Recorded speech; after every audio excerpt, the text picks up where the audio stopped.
بلال کو جب کعبے کی چھت پر کھڑا کیا گیا، سوچ رہے ہیں ابھی تک یہ اذان دیتا تھا تو کعبے کی طرف دیتا تھا، آج کعبے کی طرف، کعبے پر چڑھ کر کس طرف رخ کروں؟ میرا نبی فرماتا ہے اے بلال نہ دائیں دیکھو نہ بائیں دیکھو، جس طرف اللہ کا محبوب کھڑا ہے اس طرف منہ کر کے اذان دے دو، وہ تمہارے لیے کافی ہے۔ سبحان اللہ سبحان اللہ۔ خوشیاں وہ منائے جو غلام ہیں،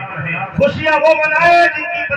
جو بچیوں کو زندہ دفن کر دیا جاتا تھا۔ میں قوم کی بیوہ عورتوں سے کہتا ہوں جب یہ اشعار کہا جائے تو تم خاموش نہ رہنا، اس لیے کہ تمہیں لوگ گھر سے باہر بھگا دیا کرتے تھے، تمہارے سروں کے بال کو اکھاڑ لیا کرتے تھے اور کہا کرتے تھے کہ منحوس عورت ہے۔ میرے مصطفیٰ نے 19 سال کی عمر میں حضرت خدیجہ سے نکاح کر کے فرما دیا اے قوم کے لوگوں، بیوائیں منحوس نہیں ہوتی ہیں بلکہ گھر کی رونقیں اور برکتیں۔ میں کہتا ہوں ان قوم کی بیوہ عورتوں سے کہ جب بھی تمہارے سامنے یہ شعر کہا جائے تو تم مچل جایا کرو، واقعی میں خوشیوں کا میلہ آ گیا ہے، خوشیوں کا دن آ گیا ہے، غم دور ہو گئے اس لیے کہ میرے آقا کی ولادت ہو رہی ہے، سارے غم دور ہو رہے ہیں، ساری پریشانیاں دور ہو رہی ہیں، بچیوں کی بھی عید ہے، بچیوں کی بھی عید ہے، غلاموں کی بھی عید ہے، یتیموں کی بھی عید ہے، بیواؤں کی بھی عید ہے، در بدر جنہیں بھگایا جا رہا تھا ان کے لیے بھی عید ہے، اس لیے کہ میرے مصطفیٰ کی ولادت ہی سب سے بڑی عید ہے۔ سبحان اللہ۔ میرے آقا علیہ السلام کے دیوانوں میں نے کہا تھا نا کہ میلاد ہر گھر میں ہونا چاہیے۔ تم میلاد منا کر کبھی یہ مت سوچنا میں نے احسان کر لیا، میلاد منانے کے بعد بھی تم احسان نہیں چکا سکتے،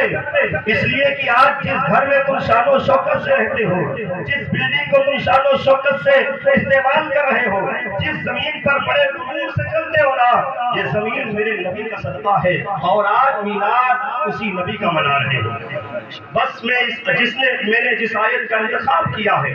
اسی آیت کو میں آپ کے سامنے پیش کروں گا اور میلاد پاک کا ثبوت دوں گا تاکہ رات کو سوتے سوتے تمہارے ذہن میں خیال آ جائے کہ کل میں بھی میلاد مناؤں گا۔ بہت تمہیں بہکانے والے ملیں گے، بہت تم سے کہیں گے یہ میلاد کہاں ہے، یہ سب کیا ہے، یہ ساری چیزیں کہ آج اتحاد کی بات کی جا رہی ہے۔ اے مسلمانوں، پہلے اپنے ایمان کو مضبوط کرو، اپنے ایمان کو اتنا مضبوط کرو۔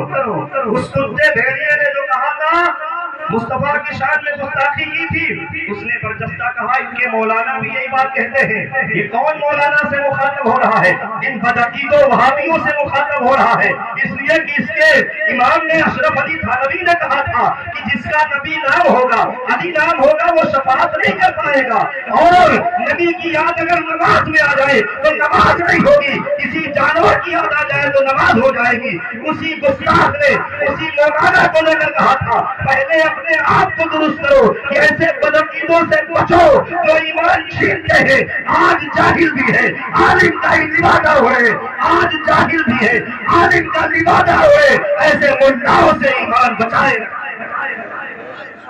ایسے ملاؤں سے ایمان بچائے رکھنا۔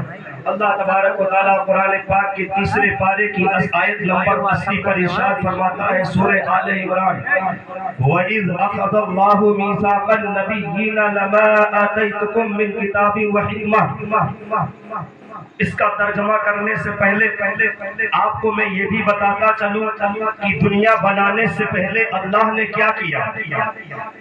آج ہم اور آپ یہاں موجود ہیں، انقریب 100 150 200 لوگ، 50 لوگ جو بھی ہوں،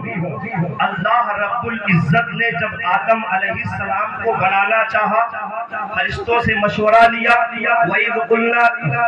قَالَ رَبُّكَ لِلْمَلَائِكَةِ إِنِّي جَاعِلٌ فِي الْأَرْضِ خَلِيفَةً، اے فرشتوں مشورہ دو، میں اپنا نائب بنانا چاہتا ہوں، اپنا خلیفہ بنانا چاہتا ہوں۔ فرشتوں نے کہا مولا یہ غضب یہ جھگڑے کریں گے، فساد کریں گے، انہیں نہ بنا۔ میرے رب نے فرمایا میں نے صرف تم سے مشورہ لیا ہے، نہ کہ تمہارے مشورے پر عمل کروں گا، جو میں جانتا ہوں وہ تم نہیں جانتے ہو۔ اللہ رب العزت نے دنیا بنانے سے پہلے عالم ارواح میں ہمیں اور آپ کو چونٹی کی شکل میں اکٹھا کیا، جو روحیں اب تک پیدا ہو چکی ہیں، یعنی کہ آپ کے باپ دادا پردادا جتنے بھی نسلیں گزر چکی کی ہے، دنیا بنانے سے لے کر قیامت تک جو بھی روحیں پیدا ہوں گی اللہ نے سب کو عالم ارواح میں اکٹھا کیا۔ قرآن کہہ رہا ہے